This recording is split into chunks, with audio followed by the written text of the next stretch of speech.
हम सभी जानते हैं कि हमारे देश में तमाम प्रकार के यूनिवर्सिटीज़ में और इंस्टीट्यूट में कोर्सेज संचालित होते हैं, जिसमें जिसको इंजीनियर बनना है इंजीनियर बनता है, इंजीनियरिंग की कोर्स करता है, डॉक्टर बनने के लिए डॉक्टर का कोर्स करता है, या फिर आईएएस पीसीएस बनने के लिए उसके अनुसार अपना कोर्स संपन्न करता है। लेकिन कभी आपने सोचा है कि किसी को अगर पॉलिटिशियन बनना है या आपको अच्छा नेता बनना है तो उसके लिए कोई कोर्स संचालित होता है? कहीं नहीं होता है, कोई यूनिवर्सिटीज नहीं कराती, क्योंकि राजनेता का कोई एलिजिबिलिटी ही नहीं तय है, नेता बनने का कोई क्राइटेरिया ही नहीं है, इसलिए कोई कोर्स कराता ही नहीं है। किसी महाविद्यालय या किसी यूनिवर्सिटीज में इस प्रकार के कोर्स संचालित भी नहीं होते हैं, और यही चीज़ हमारे देश को सबसे नीचे स्तर तक लेती जा रही है। क्योंकि इस देश का जो सबसे ऊपरी गवर्निंग बॉडी है, इस देश को संचालित करने वाला जो सबसे ऊपर का व्यक्ति है, उसी का पढ़ा लिखा होना कोई ज़रूरत नहीं है। हम सभी जानते हैं कि किसी भी देश के उत्थान में या उसके विकास में उस देश के नागरिकों का शिक्षित होना बहुत ज़रूरी है। लेकिन यहाँ स्थिति यह है कि इस देश में जो सबसे ऊपर है, इस देश को संचालित करने वाला व्यक्ति है, गवर्निंग बॉडी है, उसी का शिक्षित होना कोई ज़रूरत नहीं है, उसका कोई क्राइटेरिया नहीं है, कोई उसका एलिजिबिलिटी नहीं है। तो इस देश का विकास कैसे हो सकता है? देश स्वतंत्र हुआ, स्वतंत्रता के बाद भी कोई राजनीति में आज तक बदलाव नहीं किया गया, कोई राजनीति के क्षेत्र में किसी भी प्रकार का विधेयक नहीं पारित किया गया कि एक नेता बनने का एलिजिबिलिटी तय किया जाए। कोई एलिजिबिलिटी तय नहीं है। आप सभी जानते हैं, कोई भी आए नेता बन सकता है, अनपढ़ व्यक्ति हो, चाहे जैसा भी हो, बस उसे हाथ जोड़ना आता हो, पैर पकड़ना आता हो, थोड़ी बहुत बातें करना आता हो, वही नेता बन सकता है। बस यही एलिजिबिलिटी क्या है, ये हम मान लेते हैं कि नेता इस प्रकार का होता है, हमारे अंदर एक इमेज बैठ गया है। लेकिन जरा सोचिए कि एक छोटे से पोस्ट के लिए इतने प्रकार के क्राइटेरिया तय किए गए हैं। एक अगर आपको भारतीय सेना में जाना हो तो आपको written test, physical test, medical test, तमाम प्रकार के टेस्ट दे करके वहाँ तक गुजरना पड़ेगा। क्यों? क्योंकि एक योग्य व्यक्ति का सिलेक्शन हो सके, वह वहाँ पर जा करके अपना सर्वोत्तम योगदान दे सके। ठीक उसी प्रकार जब एक नेता का सिलेक्शन हो तो क्या वहाँ पे इस प्रकार के टेस्ट नहीं होनी चाहिए? चुनाव हो, मैं नहीं कहता हूँ चुनाव ना हो, लेकिन एक रिटन टेस्ट भी हो, एक एलिजिबिलिटी भी हो, एक क्राइटेरिया भी हो शिक्षित का, या उसके पास किस प्रकार की डिग्री हो, या क्राइटेरिया नहीं होनी चाहिए? बिल्कुल होनी चाहिए। लेकिन यह नेता ऐसा करने ही नहीं देंगे, क्योंकि सभी के सभी लोग ऐसे ही हैं, लगभग सभी लोग वैसे ही हैं। चाहे कैसा भी नेता हो, कभी इसने संसद में आवाज़ नहीं उठाया हो कि राजनीतिक क्षेत्र में बदलाव आनी चाहिए। यहाँ पर भी एक एलिजिबिलिटी तय करनी चाहिए ताकि अच्छे लोग चुनाव जीत करके आएँ और इस देश के विकास में सर्वोत्तम योगदान दे सकें। और दूसरी तरफ हमारे जो मानसिक स्थिति है, मेंटेलिटी है, वह भी इसी प्रकार से भर दी गई है बचपन से ही कि राजनीतिक क्षेत्र में हमें जाना ही नहीं है, हमें तो एक पढ़ाई करना है, अच्छी पढ़ाई तो अच्छी करना है, लेकिन हमें एक नौकरी के लिए पढ़ाई करना है, हमें ग्रेजुएट होना है, लेकिन हमें एक नौकरी के लिए करना है ताकि हम अपने परिवार को चला सकें। जब हम जन्म लेते हैं या धीरे धीरे बड़े होते हैं तो हमारे पेरेंट्स भी यही कहते हैं कि हमारा बेटा ग्रेजुएट होकर के इंजीनियर बनेगा, ग्रेजुएट होकर के डॉक्टर बनेगा, या फिर सिविल सर्विस में जाएगा। लेकिन किसी के पेरेंट्स ये कभी कहे हैं कि मेरा बेटा बड़ा होकर के या ग्रेजुएट होकर के पॉलिटिशियन बनेगा? नहीं।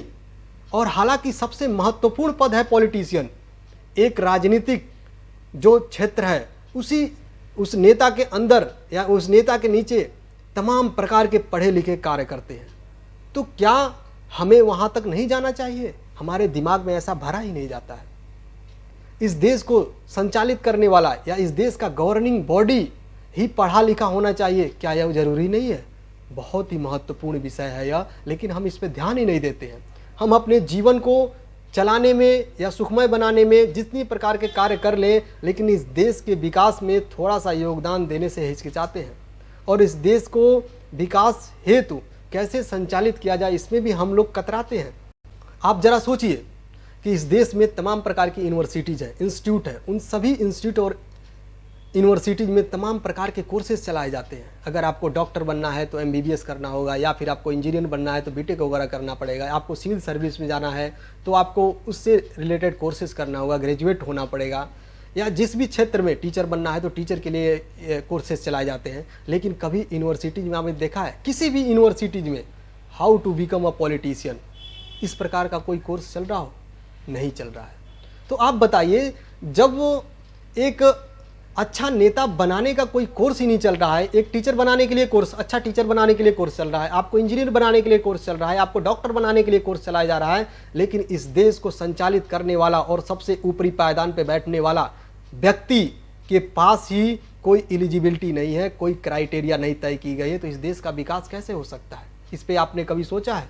कभी सोचा ही नहीं होगा। आप लोगों को तो सिर्फ एक छोटी सी नौकरी चाहिए, पढ़ाई अच्छा करना है लेकिन नौकरी लेकर के और जीवन यापन करना है। लेकिन जरा आप सोचिए कि इस देश को संचालित जो कर रहा है, इस देश की जो सबसे ऊपरी गवर्निंग बॉडी है, उसके नीचे कितने पढ़े लिखे और महान और बुद्धि रखने वाले लोग कार्य कर रहे हैं। वह सिर्फ सुनते हैं। आप जरा सोचिए कि एक पढ़ा लिखा व्यक्ति, मान लेते हैं कि ISPCS बन गया, सबसे अच्छी नौकरी है, लेकिन क्या वो अपनी मर्जी से कर सकता है? किसी भी विधेयक को पारित कर सकता है या किसी नियम कानून को ला सकता है? नहीं ला सकता है, क्योंकि उसके ऊपर नेता बैठा हुआ है और वो नेता अनपढ़ है। वह जो कहेगा वही उनको करना पड़ेगा। तो हम क्यों नहीं पॉलिटिशियन के क्षेत्र में अपना कदम बढ़ाते हैं? राजनीतिक क्षेत्र में हम क्यों नहीं रुचि रख रहे हैं भाई? दूसरी तरफ एक चीज़ और आपको बता दूं कि हमारे देश में जितने भी यूनिवर्सिटीज़ होते थे, महाविद्यालय होते थे, वहाँ पे पहले छात्र संघ का चुनाव हुआ करता था, लेकिन अब धीरे धीरे उसको भी बंद किया जा रहा है।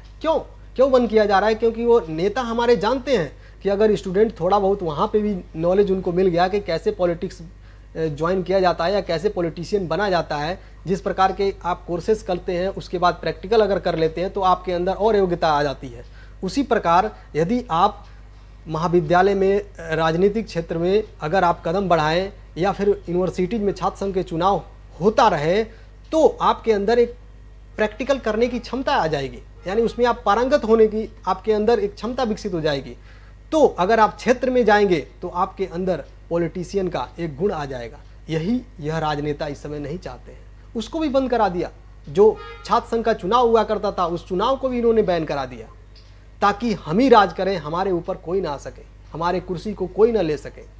इन्हें पता है कि जब विद्यार्थी पढ़ लिख लेगा, अगर राजनीति के क्षेत्र में पढ़ लेगा तो हमारी कुर्सी हमारे हाथ से चली जाएगी, वो हमारे ऊपर आके बैठ जाएगा।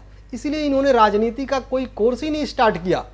इन्होंने वही कोर्सेस चलाए, विश्वविद्यालय में अलाउ किए जो इनसे नीचे बैठता हो। इसलिए दोस्तों, मैं हाथ जोड़कर आप लोगों से विनम्र निवेदन करता हूं कि आप लोग इसमें रुचि रखिए।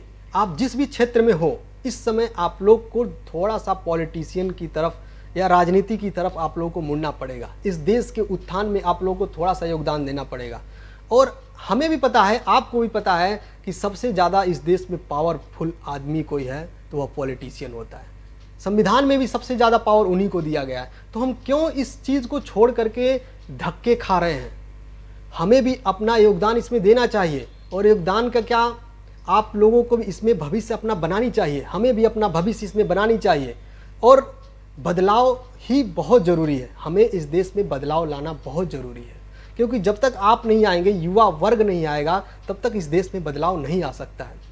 एक चीज़ मैं आपको और बता दूं कि हमारे माइंड सेट को ये भी सेट कर दिया गया है कि राजनीति या पॉलिटिशियन वही बन सकता है जिसके पास पैसा हो, जो राजा क्षेत्र से बिलोंग करता हो, जो धनाढ़ हो, या फिर जिसका बहुत ज़्यादा संपर्क हो, या फिर राजनीति क्षेत्र से वो बिलोंग करता हो। ये हमारे माइंड सेट में बैठ गया है। गरीब का बच्चा कभी पॉलिटिशियन ज्वाइन नहीं कर सकता है। ये हमारे माइंड सेट में बैठ गया है कि एक स्टूडेंट या एक गरीब कभी मंत्री बन सकता है। ये हमारे दिमाग में ही नहीं आ रहा है। इसलिए नहीं आ रहा है क्योंकि हमारे माइंड सेट को ऐसा बना दिया गया है कि पॉलिटिशियन तो सिर्फ ऊपर के लोगों के लिए ही बना है। लेकिन बदलाव आनी चाहिए। आप लोगों को आगे आना पड़ेगा। युवाओं को, खासकर युवाओं से मैं आह्वान करता हूं कि आप लोग आगे आइए और बदलाव लाइए। जिस प्रकार से जितने भी इस देश में नौकरी संचालित हो रहे हैं, तमाम प्रकार के कोर्सेज करने के बाद लोग नौकरियां करते हैं, उसी प्रकार एक एलिजिबिलिटी के तहत राजनेता का क्राइटेरिया तय होनी चाहिए। और जब एलिजिबिलिटी तय होगी तो उसके कोर्स भी संचालित होंगे, और कोर्स संचालित होंगे तो पॉलिटिक्स से संबंधित जानकारियां लोगों के अंदर आएगा, तो फिर राजनीति के क्षेत्र में एक योग्य व्यक्ति जा सकता है। इसलिए मैं आप लोगों से चैट सेक्शन में आप लोग लिख करके बताइए क्या बदलाव राजनीति में आनी चाहिए कि नहीं आनी चाहिए। मेरे अनुसार से तो राजनीति में बदलाव आनी चाहिए, और विधेयक भी पारित होना चाहिए कि पहले एक टेस्ट हो या फिर एक एलिजिबिलिटी हो नेता बनने का, उसके बाद चुनाव। पहले जिस प्रकार से रिटन टेस्ट देते हैं, रिटन टेस्ट देने के बाद हमें वाइवा वगैरह देना पड़ता है, इंटरव्यू देना पड़ता है, ठीक उसी प्रकार राजनेता मंत्री बनने का, एमएलए बनने का, या फिर एमपी बनने का, एमएलसी बनने का, इन सब का एक एलिजिबिलिटी पहली हो। दूसरी चीज़, उसे एक टेस्ट देना पड़े, रिटन टेस्ट या जो भी हो, उसके बाद चुनाव का प्राविधान हो। तब देखिए कितने योग्य व्यक्ति इस देश में आएंगे और इस देश के नेतृत्व करने में अपना सर्वोत्तम योगदान देंगे। जब योग्य व्यक्ति इस देश का नेतृत्व करेगा तो इस देश का चौमुखी विकास होगा। दूसरे देश की आप तुलना तो करते हैं कि फलाने देश, इजराइल हो गया, फ्रांस हो गया, वहाँ के देश इतनी उन्नति क्यों कर रहे हैं? क्योंकि वहाँ का जो राजनेता है वह हाई लेवल का पढ़ा लिखा है, उसके पास बिजनेस माइंड है, उसके पास बुद्धि की क्षमता है, कोई वैज्ञानिक है, कोई साइंटिस्ट है, इसलिए वहाँ के देश का विकास हो रहा है। दूसरी चीज़, मैं आपको एक चीज़ और बता दूं, युवाओं से मैं खासकर बात करना चाहता हूं कि युवाओं के अंदर भी, या इस देश के लोगों के अंदर भी एक माइंडसेट ये दिमाग में डाल दिया गया है कि राजनीति उन्हीं के लिए है जो 60 साल का पार हो सके या उसका उम्र बढ़ने के बाद। आजकल तो यही सोच रहे हैं लोग कि पहले नौकरी कर लो, नौकरी करने के बाद राजनीति क्षेत्र में जाएंगे। अब जरा सोचिए कि किसी भी नौकरी को इस देश में कोई ऐसा नौकरी बता दीजिए जो 60 साल के बाद करनी हो। क्यों? इस क्राइटेरिया को क्यों नहीं तय किया गया है कि 60 साल के बाद कोई नौकरी है, 60 साल के बाद रिटायर कर दिया जाता है? ताकि, क्योंकि उसकी बुद्धि की क्षमता थोड़ा कम हो जाती है, सोचने समझने की क्षमता कम हो जाती है, या अपने वो कार्य क्षेत्र में योगदान सही प्रकार से नहीं दे सकता है, इसलिए 60 साल के बाद उसको रिटायर कर दिया जाता है। लेकिन यहाँ तो 60 साल के बाद राजनीति शुरू होती है। अब जरा बताइए, इस देश का सबसे ऊपरी जो ओहदा है, इस देश को संचालन करने में सबसे महत्वपूर्ण जो भूमिका का निर्वहन करता है, उसकी क्राइटेरिया और एलिजिबिलिटी कोई नहीं है और कोई भी बन सकता है, यह कहाँ से उचित है? इसलिए मैं युवाओं से खासकर आह्वान कर रहा हूँ कि युवा वर्ग आगे आइए। जिस प्रकार से आप नौकरी के क्षेत्र में अपना मेहनत कर रहे हैं, जिस प्रकार से आप किसी गवर्नमेंट जॉब के लिए मेहनत कर रहे हैं या नौकरी पाने के लिए मेहनत कर रहे हैं, उसी प्रकार पॉलिटिशियन बनने के लिए थोड़ा सा मेहनत करिए। इसलिए ताकि हमारे देश में कुछ बदलाव आ सके और योग्य व्यक्ति ऊपरी ओहदे तक पहुंच सके। और जब योग्य व्यक्ति ऊपर जाएगा, युवा वर्ग, युवा के अंदर कितनी ज़्यादा जोश है, कितनी ज़्यादा उसके अंदर क्षमता है। अभी किसी व्यक्ति को, युवा को किसी भी क्षेत्र में डाल दिया जाता है तो अपने संपूर्ण क्षमता का उसमें योगदान देता है, बुद्धि की क्षमता का योगदान देता है, शारीरिक क्षमता का योगदान देता है, मानसिक क्षमता का योगदान देता है। तो अगर राजनीतिक क्षेत्र में भी वह आता है तो समझिए कि कितनी बड़ी बात होगी और चौमुखी विकास होने से हमारे देश का कोई नहीं रोक सकता है। इसलिए मैं सभी लोगों से आग्रह करना चाहता हूं कि आप लोग राजनीति क्षेत्र में, खासकर युवा वर्ग से मैं कह रहा हूं कि राजनीति क्षेत्र में और पढ़े लिखो लोग आने का प्रयास करें और अपने माइंड को बदलिए। पेरेंट्स से भी मैं कह रहा हूं कि अपने माइंड को आप बदलिए और राजनीतिक क्षेत्र में आप क्यों नहीं जानते, आप ये भी जानते हैं कि एक जिले में, एक छोटा सा जिला ले लीजिए, उसमें कितने कर्मचारी, सरकारी कर्मचारी हैं कार्य करने वाले, और उस जिले में यह देखिए कि पॉलिटिक्स जो राजनीति से रिलेटेड है वह कितने लोग हैं। प्रधान हो गए, विधायक हो गए, एमपी हो गए, एमएलसी हो गए, ये सब राजनीति के क्षेत्र से हैं। क्या उन्हें सैलरी नहीं मिलता? उन्हें भी सैलरी मिलता है, उन्हें भी वेतन भत्ता मिलता है। जितना आप पढ़ लिख कर नहीं पा सकते हैं, उससे ज़्यादा वह चुनाव जीत करके एक पॉलिटिशियन बन करके वेतन भत्ता से लेकर के तमाम प्रकार के सरकारी सुविधाएं लेता है। तो क्यों नहीं आप उसमें अपना भविष्य बना रहे हैं? उसमें भी आप अपना भविष्य बना सकते हैं। और सोचिए कि जब पढ़ा लिखा व्यक्ति उसमें जाएगा तो अपना भी विकास करेगा और दूसरों का भी विकास करेगा और उससे देश का भी विकास होगा। इसलिए मैं आप लोगों से आग्रह कर रहा हूं कि आप लोग राजनीति के क्षेत्र में अपना रुचि पैदा करिए, इस क्षेत्र में भी आप लोग आने का प्रयास कीजिए ताकि इस देश में विकास हो सके, चौमुखी विकास हो सके।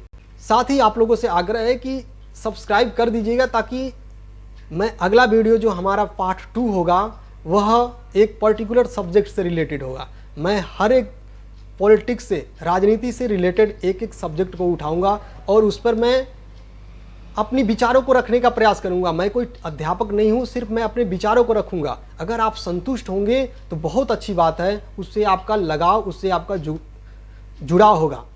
तो इससे क्या होगा कि मैं ये इस उद्देश्य से ये वार्तालाप शुरू कर रहा हूं कि एक दिन ऐसा आएगा कि हम में से 20 का कोई व्यक्ति एमएलए बनेगा, हम में से 20 का ही पढ़ा लिखा योग्य व्यक्ति, गरीब व्यक्ति ही एमपी बनेगा, हम में से कोई व्यक्ति ही जो पढ़ा लिखा है, जिसके पास एलिजिबिलिटी है, वही इस देश का प्राइम मिनिस्टर बनेगा या इस राज्य का मुख्यमंत्री बनेगा, तब सोचिए कि कितना हमारे देश में बदलाव आएगा। एक टीचर के पास कितना ज्ञान होता होगा कि आईएएस की एग्जाम के लिए बच्चों की तैयारी कराता होगा। उस व्यक्ति के अंदर जब यह क्षमता है कि वह पता नहीं कितने आईएएस को बना चुका है, जैसे आजकल यूट्यूब वीडियो पे देखिए कि कितने सर टीचर्स हैं, उनके पास कितने अथाह नॉलेज है। वह नॉलेज वाले व्यक्ति जब चुनाव क्षेत्र में उठे और जीत करके चुनाव क्षेत्र में आए और उसको जीत करके जब ऊपरी पावदान पर जाएं, तो सोचिए वो इस देश का सर्वांगीण विकास करने में अपना कितना भूमिका निभाएंगे। बहुत ही ज़्यादा हमारा देश का विकास हो सकता है यदि वे लोग व्यक्ति चुन करके पार्लियामेंट में या संसद में जाएं जो व्यक्ति इसके योग्य है, क्योंकि योग्य व्यक्ति ही हर क्षेत्र में अपना योग्यता दिखा सकता है और अपनी अच्छे प्रकार से योगदान दे सकता है। इसलिए मैं आप लोगों से आग्रह करता हूं कि आप लोग इस पे विचार कीजिए और राजनीतिक क्षेत्र में भी अपना सर्वोत्तम प्रयास देने का प्रयास कीजिए। नमस्कार।